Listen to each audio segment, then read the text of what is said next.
Okay, so we are live. Hello, everybody. I am Mel. I'm a trainer and a business coach. I am based in Singapore and Malaysia. We started Organized Chaos about 5 years ago. More detail on Organized Chaos, I will put it on the description link after this interview with Rashita. Rashita is a yoga instructor with Virgin Active, a mother, a wife. She has been teaching yoga for 10 years and believe yoga is a lifelong process. Each practice open one to the idea that is always more to know. The growth is constant in this practice, whether physically, mentally, spiritually, as long as one is open to it. A sense of humor and an attitude curiosity is all you need to get started. So I'm really excited to have this dialogue with Rashita. Rashita, how are you? I'm good. I'm so happy to be here with you now. Thank you, and thank you for agreeing to be our first speaker. I'm really, really excited. It's like I'm always commenting on your yoga, your posts on Instagram. So I'm truly thankful that you agreed to this first interview. We'll just jump right at it. Yeah. Okay, you've been a yoga instructor for 10 years. What inspired you to be a yoga instructor? Well, like all classic stories, it begins when you graduate from uni and you think that you're going to get into the corporate world. And when you get into the corporate world, I mean, you think it's something, but when you enter it, you're like, oh, this is a whole other ball game. Like I wasn't prepared for this kind of. It was a like really long hours, and there's not enough time for like health or fitness or even like self care. So within a couple of years, I to help me deal with the stress and anxiety that I experienced in the corporate world, I took yoga classes. So there was a yoga studio right next to my office, and I used to like go for like consistent classes. And I was like, oh, I wonder if I can make this my my work, but just teach yoga or do yoga on a daily basis and make yoga kind of like my daily lifestyle. So I made that switch from that corporate world that I was dealing with a lot of stress and anxiety, and I stepped into the yoga studio to get me into that. I used to do like weekly classes for fine tune up. I think a lot of people go into like the gym or a yoga studio to get like a tune up to kind of like survive the next few days. But I thought, I don't want to survive the next 2 days. I want every day to be a day that is I'm healthy, I'm happy, and I'm harmonious within myself. So I stepped into like, you know what, I want to do the teacher training and see where that leads me. So that's how I got into yoga. Oh, wow, wow. Okay, so it must have been a very challenging journey, like with all the stress and anxiety. And then I'm sorry, was it work and studying at the same time? No, I was working and taking the yoga classes at the same time. Yeah. Ah, So I took a part-time yoga course, which I yeah, think a lot of people are doing right now because instead of just jumping straight into it, I needed to make sure that I was able to financially sustain myself. So when yeah. you come into the yoga world, it's not like you're going to get 100 classes immediately. So I did the more logical thing to do, which is like keep my day job and do the yoga on the side and then see how everything unfolds. Wow, wow. Okay, with all that stress, anxiety, work, and then taking yoga on the side, how did you manage to overcome all the challenges?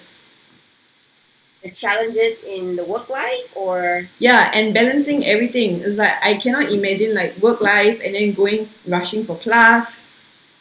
yeah, so when I was doing it, like working, I was a sales manager in a corporate company. So that's a lot of meeting clients and a lot of like working after hours to meet clients as well to kind of like sell your product.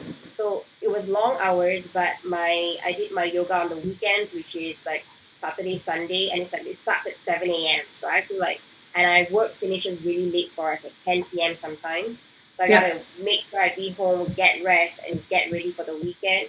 And there's a lot of coursework that you do in teacher training. So it's like a lot of manuals that you need to learn and memorize. And if you're new to the world of yoga, it's like a lot of new terms, like learning Sanskrit. Because most of the yoga courses are in Sanskrit. So you're like, what is Virabhadrasana? Like it sounds so alien. So just memorizing like the poses was already like a full-time job. So during that time, it was challenging, but I think I was lucky enough that I had a good support system. Like my family and my friends were always encouraging. They were very supportive. And in that way, that kind of filled my cup. So whenever I feel like I'm depleting, like, oh my God, I'm overstretched, I'll have a friend who's like, hey, you're doing great. Good job. Just keep at it. You can do it. And somehow, like, you know what? Yeah, I'm okay. I'm fine. Let me just keep trucking at it. So with like the support of family and friends and with encouragement, I kind of moved through that space. Yeah, and it's interesting because whenever I see your yoga video, and I believe that you used to do beach yoga as well once, right? When you first started out. Yeah. Yeah, you look extremely confident. It was amazing. I was like, go Rashita, and I was like, okay, it doesn't look like there were any challenges to overcome, but then we will never know how that journey is like, right? I think I'm the classic example of a swan. Like on the outside, I am like beautiful and graceful, but inside I'm like keep pushing, keep pushing, keep pushing. So if you like you when you have a chat with me, and I'm a very transparent person. So whenever someone has an open dialogue with me, I tell them exactly what I'm going through. Like, hey, this is rough and this is tough. I need to so to get your teacher training, you need to clock X amount of hours. So Yeah. that's why I was teaching in the beaches or in like condos or with my family and my friends because I needed to clock in those hours. And I was very lucky once again, like I had the family and friend support who are like, yeah, I will take your class, feel free to adjust me, feel free to learn from me, because they were like volunteering their services. Because the first few classes that you teach, let's be real, it's not going to be the best class, but you need to do that in order to get to a space where I am in right now. You need to have that group of people who be like, yeah, you can learn from me. You learn from a lot of people that you meet along your life. And I'm really grateful to my friends and family at that stage who took my classes. Yeah, yeah, and I'm sure it works both ways, right? As much as you needed that encouragement and motivation, you are also giving it out at the same time. It's like concurrently, it's like, yay, I need this, but I'm also going to give this. I was like, I'm 110% kind of girl. So when I do something, I'm like 110%. If Yeah, I'm it's saying do it, I'm like, let me do it 110% and give it my all. So I want to, these people are volunteering their time, energy, and effort. So I want to make sure when I show up for them, I'm giving them the best class to the best of my abilities at that time as a beginner teacher. So I make sure that I got my poses, I make sure I got my demo, I make sure I have a space for them. I make sure I make them feel comfortable in the classes. Because sometimes these people don't know each other. I'm just putting a random bunch of people together and say, hey, now we're in a class. So how do you create a space that everyone is comfortable and confident and who want to keep coming back on a weekly basis? So that was a new skill that I had to learn, and I learned that through yoga. yeah, that's amazing. Thank you for sharing this, Rashita. Apart from being a yoga coach, you are also a wife and a very beautiful mother. How do you cope from being just someone who is practicing yoga to being a wife and then being a mother and trying to be there for your child at the same time juggling your career? So this is a question that everybody asks, right? Like, how do you do it all? And this question is posed to all mothers out there. Every single mom. I have so much respect for you guys. Like before I became a mother, I used to ask that question, like, how did this lady do it? She's got like 3 kids. She's being a CEO. How? And the truth is, right? I mean, I don't know how other moms do it, but for me, I take it one day at a time. I don't try to overwhelm myself with like the complexity of everyone's schedule and everyone's expectations and everyone's need. I take it one day at a time. That means I don't dwell on what happened yesterday and I don't stress about what's happening tomorrow. I'm like, okay, today, what do we need to do? And I also practice a lot of compassion and kindness to myself because there will be days that you're not going to get through it. You're going to miss out some things, and it's okay.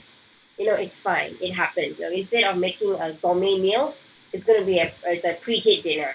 Okay, that's all mommy has time for. So that's what it is. So instead of doing maybe like an hour-long practice, I did a 30 minutes practice, and that's okay. That's the time I have today, and that's what we'll work with. So you got to learn how to work with what you have, Yeah, and I focus what I have and bring focus into what I can do with the time that I have, with the resources that I have, and also being open and honest. So I think one of my strengths is just being open and honest. Like I'll tell my husband, I don't have time for this right now because blah blah blah.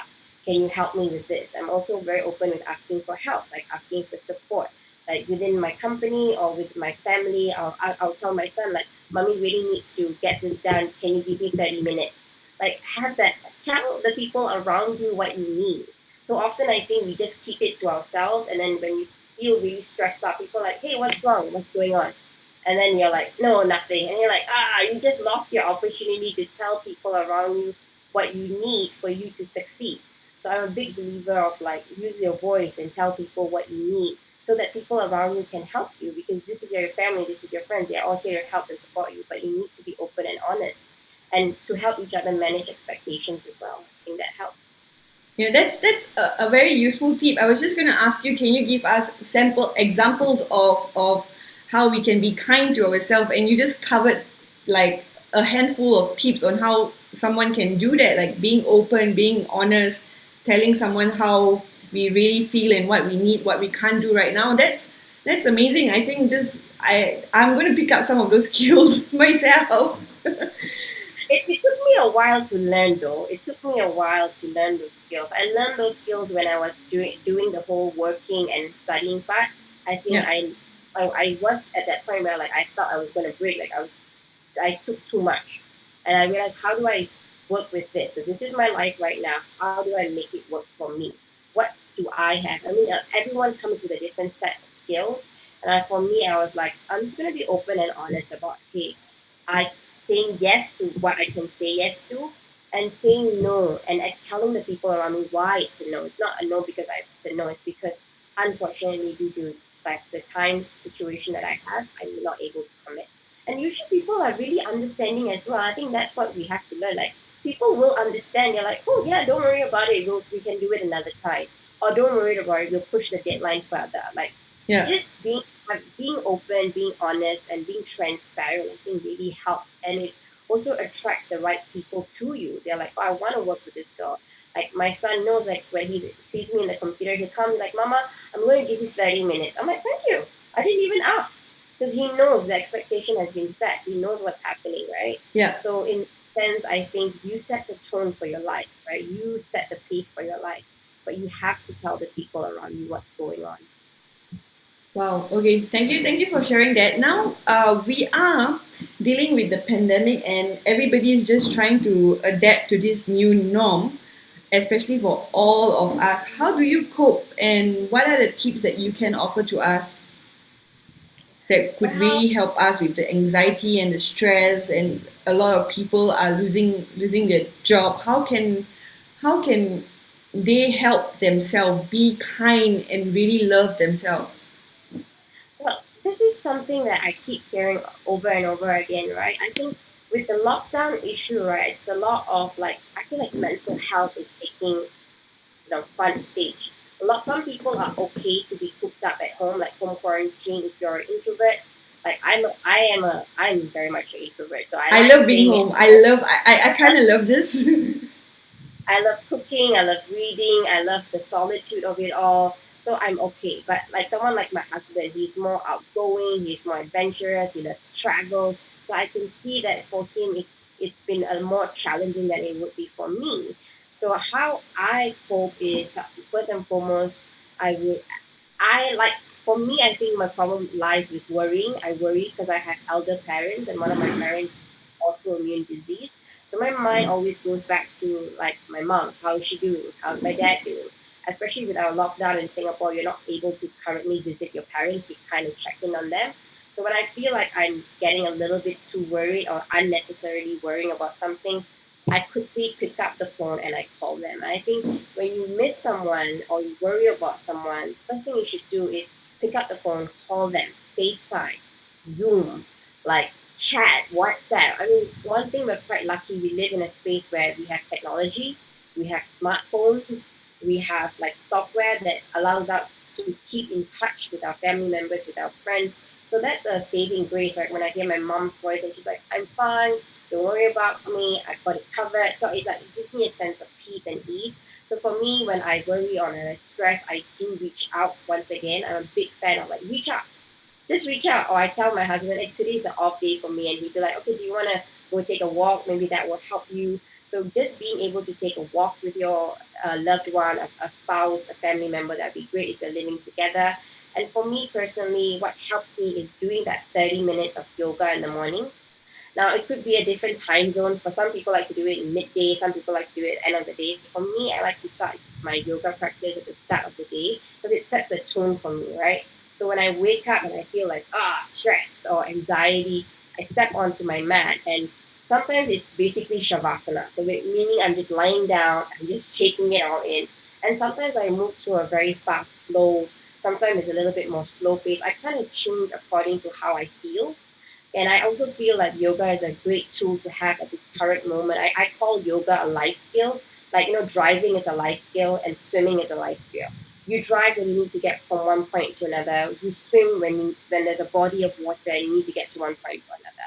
So when you are stressed and you're anxious and you're nervous and you feel overwhelmed, yoga is a tool and a skill that you can use to bring you back to center, to help you to be calm and be still and kind of like not move past it, but move through those emotions, right? So you kind of use that as a catalyst to kind of get to that other side where you feel like, okay, I'm okay with myself. You are more at ease with yourself. You come back to the present moment, which is what yoga teaches us to come back to the present moment. And when you're in the present moment, you are more centered and you feel a lot better. And it's a great way to start the day. It doesn't have to be 30 minutes for some people, it could be 10 minutes. Whatever time that you're working with, use that. Don't use it as an excuse. Oh, 30 minutes too long. I'm like, then do 10.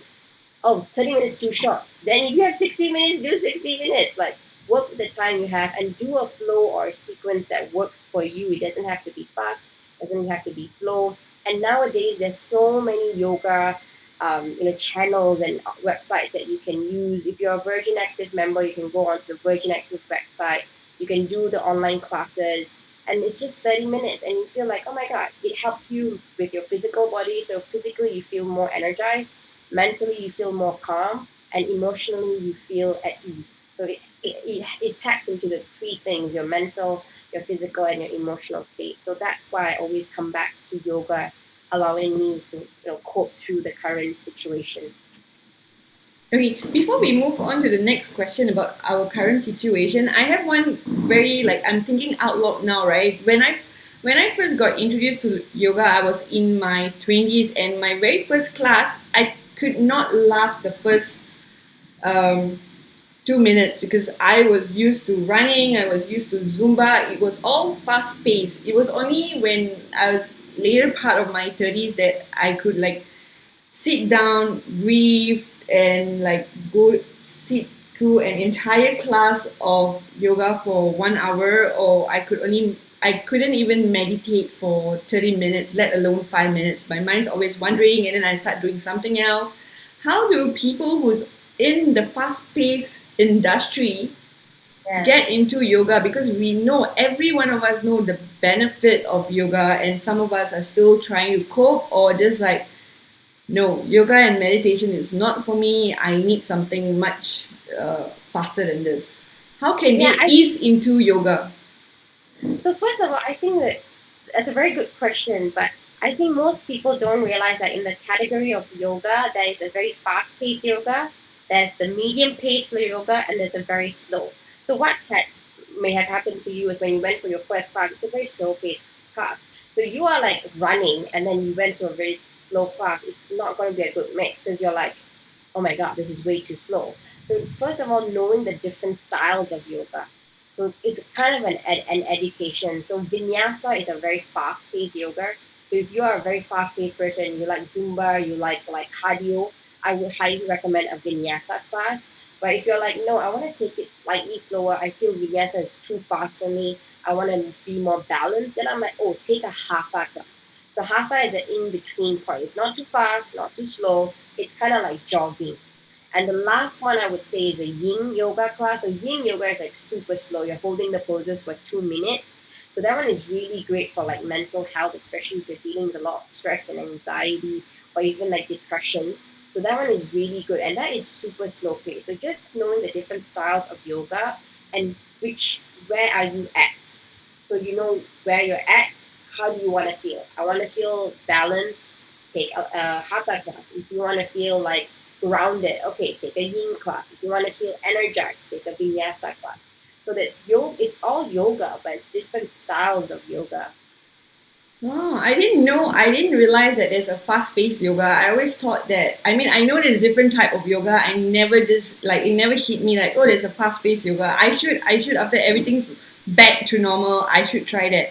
'Cause, Oh yeah, for sure, yeah, definitely. Come by Virgin Active, take a couple of classes once I'll you're in try. I'll Singapore. go for your classes. I think I said that to you a couple of years ago too. I'll definitely go for your classes. Yeah. Okay, I'll go back to why I we wanted to start this dialogue. How was adapting to the new normal? Was it easy for you?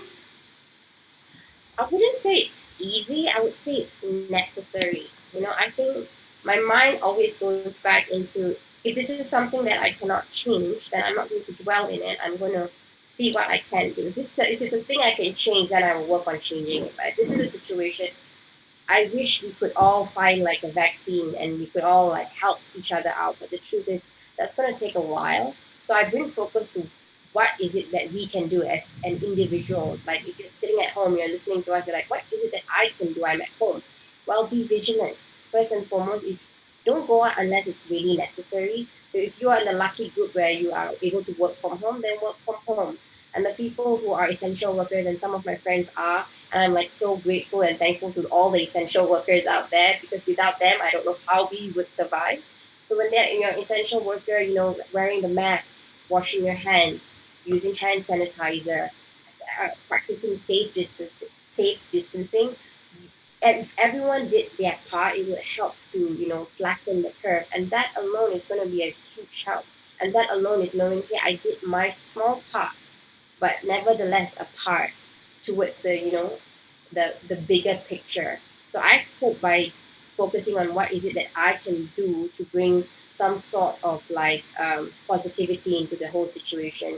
And if you're a mom, having an open dialogue with your child because your kids are now stuck at home with you too. So I'm a big believer of like talking to your child, like how I'm big on being open, being transparent. I want that for my child as well. So we actually talk about how we feel every day. And my son is 4, but we've been doing this since he was 2. So how we do it when he was 2 is I have this thing called it's my feelings box. It's just something you can do with your children where you can actually if they don't have the vocabulary to like know how they're feeling, you can even like choose like little flashcards to like are you happy? Are you feeling sad? Are you frustrated? What's going on? How do you feel? So I think so often sometimes kids kind of may act out during this time because they're cooped up at home and they may not know the exact gravity of the situation. So just having that open dialogue where the virus is going on and that's why we are at home and that's why we need to wash our hands and wear this mask and this is the steps that we can do to help ourselves and the people around us and that everyone matters. I think the biggest one of the lessons we've learned is like everyone is interdependent on everyone else, right? No one's alone in this. We all need each other and we can all help each other. So now I feel like when you wear a mask, it's an act of love for the people around you, right? Because you could be asymptomatic, but you're still like, hey, I'm still protecting myself from you or the people around you should I need to go get something like groceries or something like that. So just being vigilant and being once again open and honest with your family members so that everybody knows what they can do with their part to help one another. Wow. Okay. Thank you. I just want to go back to one of the things that you said earlier regarding my feeling box that you have with your child, right? How is that helpful, and where can parents get that? Because it sounds like how maybe kids have trouble expressing themselves, and if they do a flashcard or they write or they draw and they can actually really express how they are feeling, it seems to be a useful tool. I have a lot of friends who are who are mothers, and I've never this is the first time I'm hearing about my feeling box. Oh, because I used to be a kids yoga instructor, and this my feelings box used to be one of our segments that we used to do. And I remember when I first took up this, segment, everyone was so shy, and they're like, "Feelings? What's that?" But like few weeks down the road, everyone was like, "Miss Rashida, I'm feeling upset because," or "Miss Rashida, I'm sad because my mom," like the vocabulary and the confidence about how they feel was like, "Oh my god!" And That's when I knew I was like, oh, this is something I have to like. If you are my friend and you have kids, this is something I talk about a lot because I need you want to make sure that your children have the vocabulary, the confidence, and that openness between a parent and a child to come up to you and say, this is upsetting me right now, and this is why, in a productive manner, as opposed to like having a full on meltdown and they don't even know you don't know what's going on, they don't know what's going on. It's like so you're like, hey, I have something. And I always say, are you feeling upset? Let's go to the feelings box. Are you worried? Are you frustrated? Are you embarrassed? Like having that vocabulary, using those flashcards, giving them examples. And yeah, till today, he's like, Mom, today I'm bored. I'm like, okay, you're bored. That's not so bad. That's not so bad. Let's work on how we can get you to a space where you're not bored. What do you want to do right now? Like just being able to talk through it. Maybe like he's not sad. I'm bored. I'm like, what is workable? We can work with board. Yeah. Yeah, I think that's a very very useful tip and strategy. Thank you very much for sharing it. I'm definitely going to implement it. You can actually go to Pinterest. They have a lot of this emotional, like emotions for children. I can even send you a link that maybe you can put on the site below, and Yeah. people can click on it should they want and meet for their children in order for them to kind of have an open dialogue and a session about how they feel and all that. Yes, thank you. That would be very, very helpful. Okay, Yeah. so now all of us, because of the current situation we are in, we are always in front of our computer right now. Almost everyone on a Zoom call, whenever I'm having a discussion with my uncle, then it's like, okay, Kamal, I'm done. I got to get next to my meeting. So we are always in front of our desk. None of us we are all very tired. We are all very anxious. What's going to happen next? When is the circuit breaker? When's the lockdown going to lift? We are all very stressed.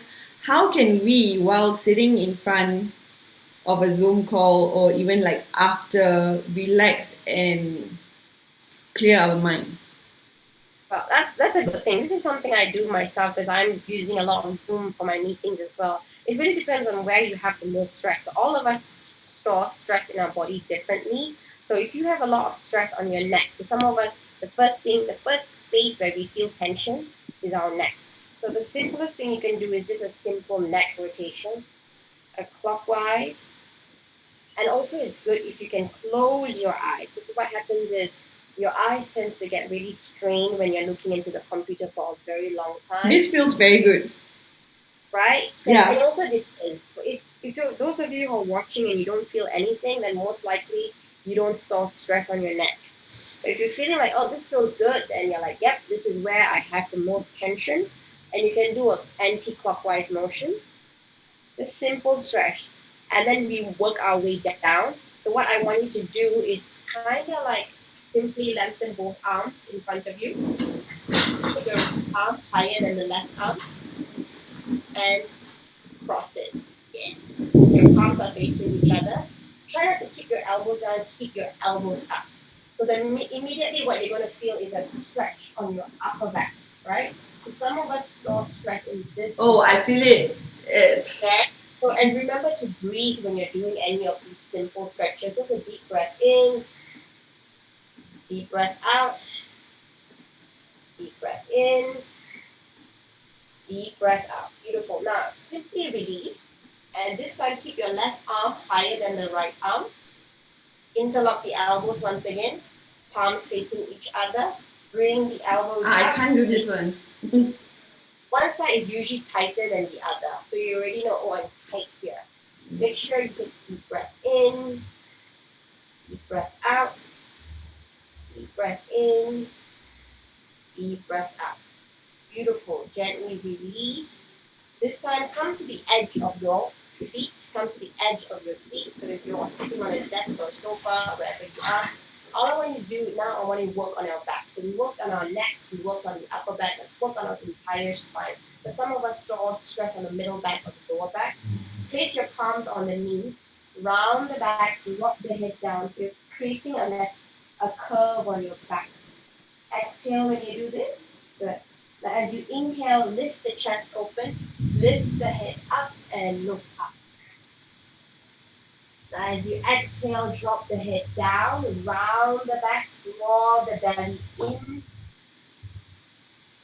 This is also known as known as the cat and cow stretch. So drop the head down, round the back, tuck the belly in.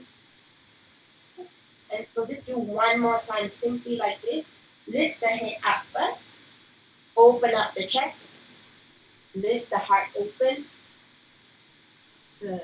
As you exhale, drop the head down, round the back, bring the belly in. Good. And when you're ready, simply come back to a neutral position. So your spine is straight. This is the last stretch. This is also for spine mobility because we're seated and most of the time it's the back that takes the most heat. We'll just do a simple twist. Bring the right palm on your left knee and the left palm to the back of your seat.